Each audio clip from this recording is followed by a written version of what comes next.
আমি সনমের ভবনে বসি, হঠাৎ করে একটা বিকট শব্দ, আমি সনমের ভবন থেকে নেমে দেখি স্কুল শাখা তারা একটা ভবনে বিমান ক্র্যাশ করেছে। সাথে সাথে আমরা পিকনিক করতে লাগলাম, ছুটে ফায়ার এক্সটিংগুইশার আনবো। আমরা দক্ষিণ পাশে কিছু গ্রিল, উত্তর পাশে দুটো গ্রিল ভেঙে বাচ্চাদেরকে উদ্ধার করছি। এবং দোকানটা এমন জায়গায় ক্র্যাশ করেছে সিঁড়ির রুম ছিল, সিঁড়ির জন্য আসলে বের হওয়ার মতো অবস্থা ছিল না। এই জন্য দক্ষিণ পাশ উত্তর পাশের যে রুমগুলো ছিল ওই রুমগুলোর বাচ্চাগুলো মোটামুটি সেফ ছিল। আর আমাদের ছুটি কিন্তু ওই দিন একটাই হয়েছিল। একটা ছুটি হওয়ার পর বিমানটা ক্র্যাশ করছে মেবি একটা বারোতে ক্র্যাশ করেছে। তো ছুটি হওয়ার পরে কিছু বাচ্চা ওয়েটিংয়ে ছিল গাড়ির জন্য, কিছু বাচ্চা ক্যাম্পাস লিভ করে চলে গেছে। তো এই জন্য আসলে হতাহতের খবরটা আমরা এক্সাক্টলি বলতে পারতেছি না, আমরা এক্সাক্টলি বলতে পারছি না। এটা নিয়ে তদন্ত কমিটি গঠন করা হয়েছে আমাদের 6 সদস্য বিশিষ্ট। আমরা হয়তো তদন্ত কমিটির যে রিপোর্ট আসবে সেটা আপনারা জানতে পারবেন, এটাই। আর আমরা আসলে অনেক মর্মাহত বিষয়টা নিয়ে। আমি এবং আমার এই যে মোস্তফা স্যার, আমরা দুজনেই ছিলাম। আপনারা হয়তো দেখবেন বিভিন্ন জায়গায় আমাদেরকে, আমরা ছুটাছুটি করছিলাম।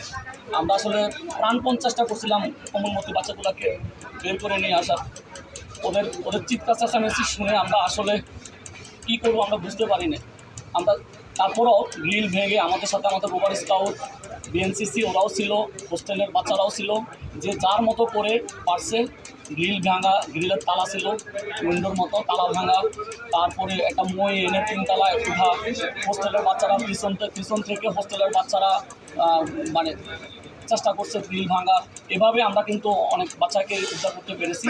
আর সরাসরি যে রুমটাতে আঘাত করেছে ওটা এবং তার পাশের রুমের বাচ্চাগুলা ওখানে কতজন ছিল এক্স্যাক্টলি এটা আমরা এখনও মানে বুঝতেছি না। যত ছুটির পরে ঘটনাটা ঘটলো এটা নিয়ে তখন যে গঠন করা হয়েছে হয়তো আমরা জানতে পারবো।